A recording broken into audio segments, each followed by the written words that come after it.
માણાવદરના ધારાસભ્ય અરવિંદ લાડાણી અધિકારીઓ પર લાલઘુમ થયા છે। રોડ પર દરબાર ભર્યો અધિકારીને બોલ્યા અપશબ્દો। ધારાસભ્ય લાડાણી માણાવદર પાલિકાની કચેરી સામે જ તડકામાં જમીન પર બેસી ગયા।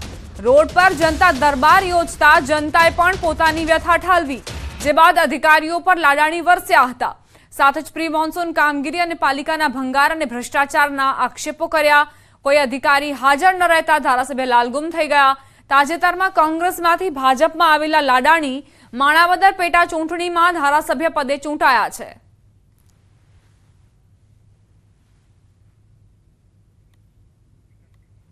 લોક દરબાર બાદ ધારાસભ્ય અરવિંદ લાડાણીએ પ્રતિક્રિયા આપી।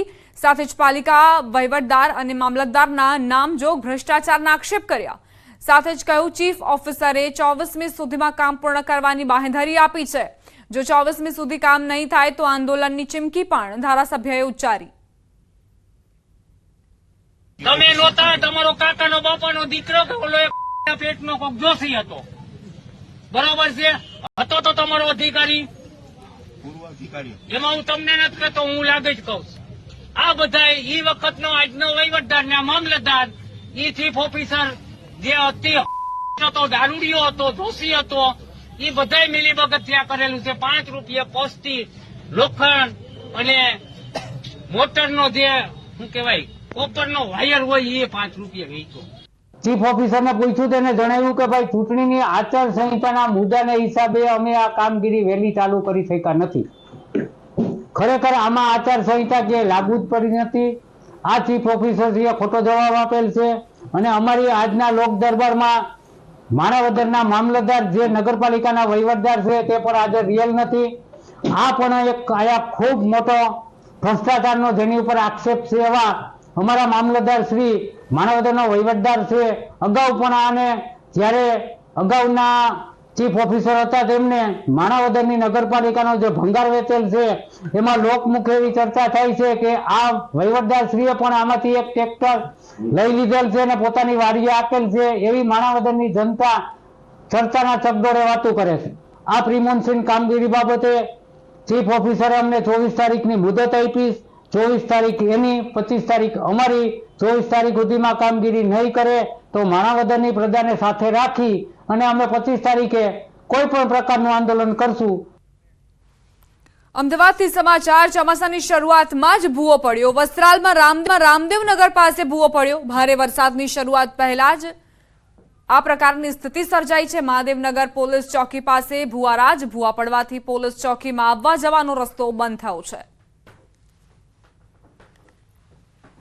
અમદાવાદના વસ્ત્રાલ વિસ્તારમાં મોટી જાનહાનિ ટળી ગઈ છે। આપ મારી પાછળના જે દ્રશ્યો જોઈ રહ્યા છો તે અમદાવાદના વસ્ત્રાલ વિસ્તારમાં છે।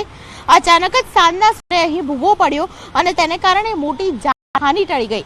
વસ્ત્રાલ વિસ્તારમાં આવેલી છે મહાદેવનગર પોલીસ ચોકી અને મહાદેવનગર પોલીસ ચોકીની બહાર જ આ પ્રકારે જ્યાં સીડી છે, જ્યાંથી ફરિયાદી અને આરોપી અહીંથી ચડતા હશે તે જ જગ્યા ઉપરથી અચાનક જ ભૂવો પડ્યો। સાંજનો સમય હતો, કોઈ પણ વ્યક્તિ અહીં હાજર નહોતું, તે સમયે આ ભૂવો પડ્યો, તેને કારણે મોટી જાનહાનિ ટળી ગઈ। જો કોઈ વ્યક્તિ ઉતરતું હોત અથવા અહીંથી જતું હોત તો શું હાલત થાત તે સમજી શકાય એવી પરિસ્થિતિ છે। ખાસ કરીને અહીંના લોકો તેમાં ડર વ્યાપી ગયો છે, કારણ કે અચાનક જ વરસાદ પહેલા આ પ્રકારની પરિસ્થિતિ જો ઊભી થાય, રસ્તા ઉપરથી ચાલવું કેવી રીતે, જવું કેવી રીતે, તે સવાલ ઊભો થઈ રહ્યો છે।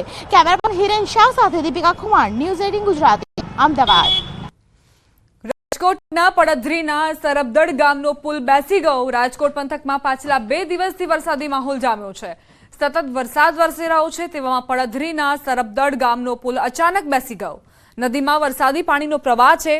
વરસાદના સમયે પુલ બેસી જવાના કારણે અલગ અલગ 8 થી 10 જેટલા ગામને અસર પહોંચશે। વધારે વરસાદના કારણે પુલનો કેટલોક ભાગ બેસી ગયો હોવાનું લોકોનું કહેવું છે। હાલ વાહન વ્યવહારને અસર પહોંચી છે।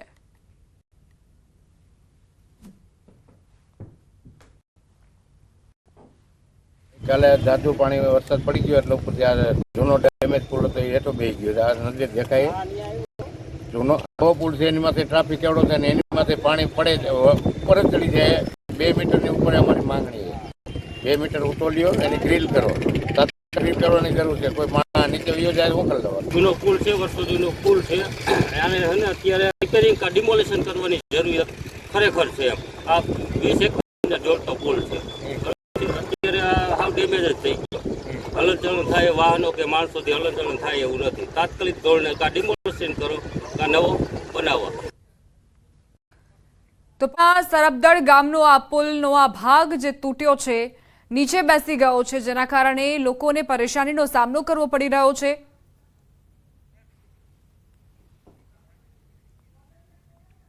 સિક્કિમમાં ભૂસ્ખલનની ઘટના બની છે. ગુજરાતના પ્રવાસીઓ અટવાયા. લાચુંગમાં ફરવા ગયેલા વડોદરાનો પરિવાર ફસાયો. સિક્કિમમાં વાદળ ફાટતા ભૂસ્ખલનનો બનાવ બન્યો. વડોદરાના રાણા પરિવારના 9 સભ્યો સિક્કિમમાં ફસાયા. સમાજ સ્વાતિ સોસાયટીમાં રહેતા રામચંદ્ર રાણાનો પરિવાર, જેના 9 સભ્યો ફસાયા હોવાનો દાવો છે. પરિવારના 9 સભ્યો ફસાતા હાલમાં મોભીમાં ચિંતા પ્રસરી છે. મોભીના મતે આ સભ્યો આજે હવાઈ મારફતે વડોદરા આવવાના હતા, પરંતુ તેમનો કોઈ સંપર્ક નથી થઈ શક્યો.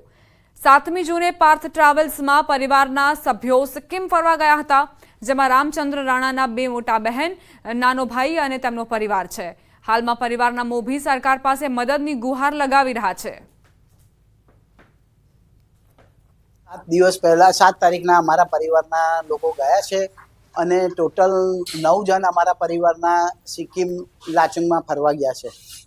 4 દિવસ પહેલા અમારે છેલ્લી વાત થઈ હતી અને જ્યારે આ ભૂસ્ખલન થયું ત્યાર પછી છેલ્લા 3 દિવસથી અમારે કોઈ એ લોકોનો કોન્ટેક્ટ છે નહીં. ઘણી ચિંતા થાય છે. આખો પરિવારના 9 સભ્ય જો બહાર હોય અને એમનો કોઈ કોન્ટેક્ટ ના હોય એટલે ઘરની પરિસ્થિતિ અઘરી છે. કંઈક એ લોકોને મદદ ત્યાં મળે તો અમારો પરિવાર આખો ઘરે પાછો આવે. ભાવનગર જિલ્લામાં વરસાદ વરસ્યો. મહુવાના કરમદિયા ગામમાં વરસાદ ખાબક્યો. બગદાણા સહિતના વિસ્તારોમાં ધોધમાર વરસાદ વરસ્યો હતો. આકાશમાં કાળા ડિબાંગ વાદળો ઘેરાયા અને ત્યારબાદ એકાએક વરસાદની શરૂઆત થઈ. ભાવનગર જિલ્લામાં વરસાદી માહોલ. ઘણા એવા ગ્રામ્ય વિસ્તારો પ્રભાવિત જોવા મળી રહ્યા છે, જેના કારણે લોકોને પણ ગરમીથી બફારાથી રાહત મળી છે. બગદાણા સહિતના વિસ્તારમાં ધોધમાર વરસાદ ખાબક્યો હતો.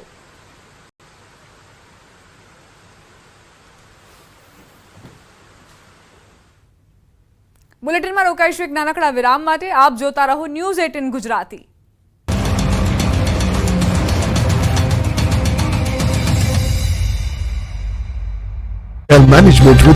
સુરેન્દ્રનગરના મૂળીમાં કડાકા ભડાકા સાથે વરસાદ તૂટી પડ્યો. સુરેન્દ્રનગરના મૂળી તાલુકાના ગામડાઓમાં સવારથી ઉકળાટ બાદ સાંજના સમયે વરસાદ તૂટી પડ્યો હતો. કડાકા ભડાકા સાથે તોફાની વરસાદ વરસતા મૂળીના ગામડાઓના રોડ પર પાણી ભરાઈ ગયા હતા. મૂળી, સરા સહિતના ગામડાઓમાં વરસાદથી રોડ પર પાણી વહેતા થઈ ગયા હતા. ધોધમાર વરસાદથી ખેડૂતો ખુશખુશ થઈ ગયા. બીજી તરફ અસહ્ય ઉકળાટ અને બફારામાંથી લોકોને રાહત મળી. તોફાની વરસાદના દ્રશ્યો છે ભાવનગરના. ભાવનગર જિલ્લાના શિહોર તાલુકાના ગામડાઓમાં મેઘરાજાએ જમાવટ કરી. ગામડાઓમાં લગભગ અડધો કલાક સુધી વરસાદ મન મૂકીને વરસ્યો. 8 મહિનાઓથી સુખી ભટ્ટ ધરતી પર આકાશમાંથી હિત વરસતા ચારે બાજુ ઠંડક પ્રસરી ગઈ હતી. સિહોર તાલુકાના વરલ ગામે ધોધમાર ભારે પવન સાથે વરસાદ પડતા ગામની ગલીઓમાં